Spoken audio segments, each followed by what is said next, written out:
Selamat sejahtera, Dr. Wesley Kong Leang Sung, pensyarah pengajian Malaysia. Pada hari ini, saya, Swizel Ashley Bella Willy, ingin membentangkan tentang kajian sejarah makanan Tapai Manis Sabahan Edition. Tapai juga disebut sebagai tape ialah sejenis makanan tradisi yang berasas dari beras dan juga makanan berkanji. Sejarah asal-usul tapai tidaklah diketahui secara tepat. Ada berpendapat mengatakan bahawa tapai berasal dari makanan Jawa. Di Jawa, tapai dikenali sebagai tapai singkong dan juga tape telok. Tapai bukan sahaja popular di Indonesia, malah di seluruh negeri Asia. Tapai dikenali sebagai basi binubran di Filipina, di Kamboja sebagai cao, di Thailand sebagai chao mak, dan yang terakhir di Malaysia sebagai tapai manis. Tapai amat sesuai dijadikan makanan pencuci mulut kerana mempunyai rasa manis dan juga masam. Tapai diiktiraf sebagai salah satu makanan unik kaum Melayu.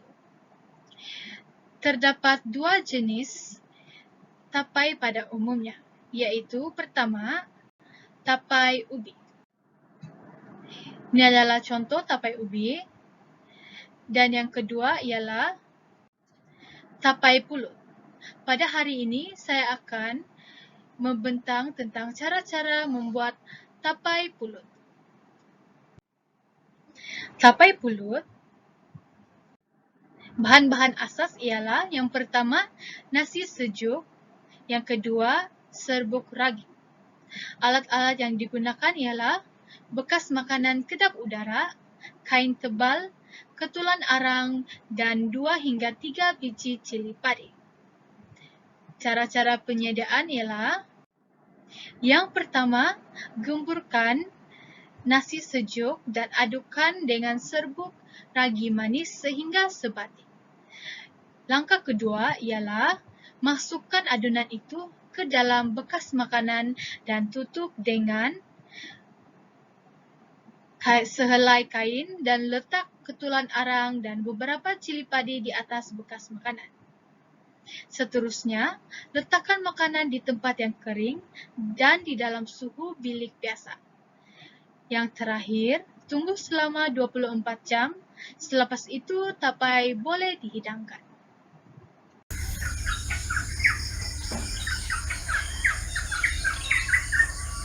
Hai kamu orang, video kali ini saya mau ajar macam mana mau buat kombos, yaitu tapai manis daripada daerah Kota Belud. Bah, kan magesok? Bahan-bahan untuk 2 biji kombos. 1 galas kicik baras biasa, 20 gram gula putih, 2 gram ragi manis yang diperbuat daripada baras, 1 galas setengah air, dan 2 daun keladi liar yang saiz macam saya pegang. Cara bikin kombos. Mula-mula kita perlu masak nasi dulu.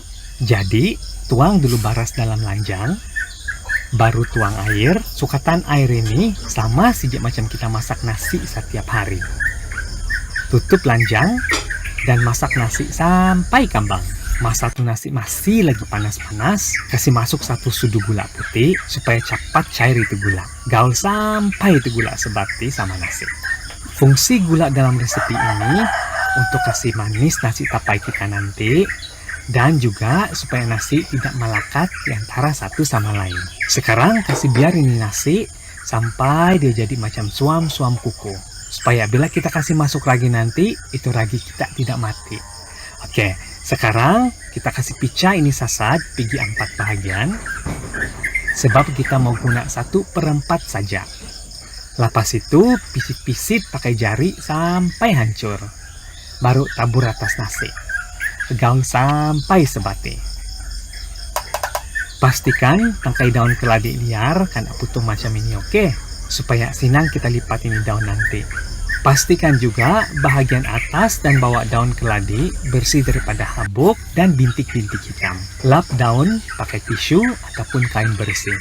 Letak nasi di atas daun keladi bahagian bawah macam ini. Sekarang kita bungkus ini nasi. Senang saja. Mula-mula kasih pepen. Lepas itu lipat daun keladi macam yang saya buat. Kebaikan daun keladi liar ini kan, dia tidak sanang kuyak macam daun pisang. Lepas itu daun keladi liar ini juga tidak cepat kering atau bertukar warna jadi coklat. Beginilah bentuk kompos yang sudah siap kena bungkus pakai daun keladi liar.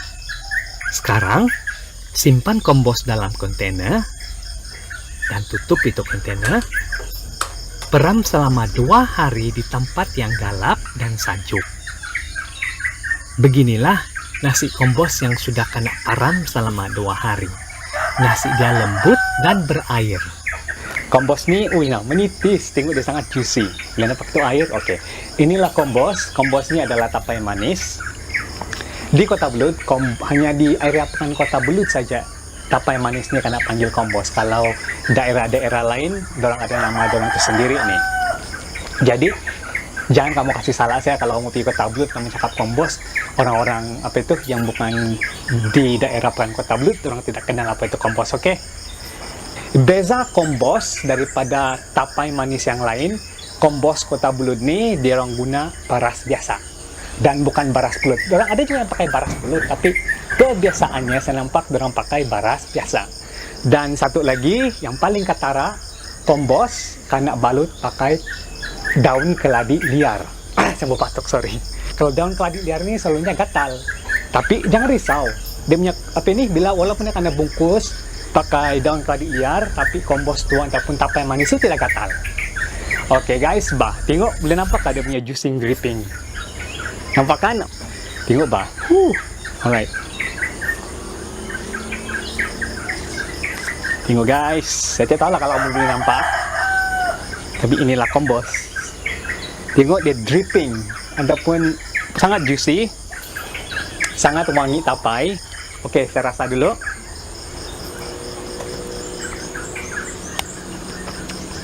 Punya sedap, manis, ada rasa tapai, padas-padas. Sedap po. Kalau kau makan sama ice cream lagi nih, memang sedap. Oke, kalau kamu free dan kalau kamu rajin, try ini resipi di rumah, oke? Dan jangan lupa follow Instagram, Facebook, sama YouTube Ropuhan di Tanah Pagu. Tapai manis selalunya dihidangkan di majlis perkawinan dan juga pada hari keamatan.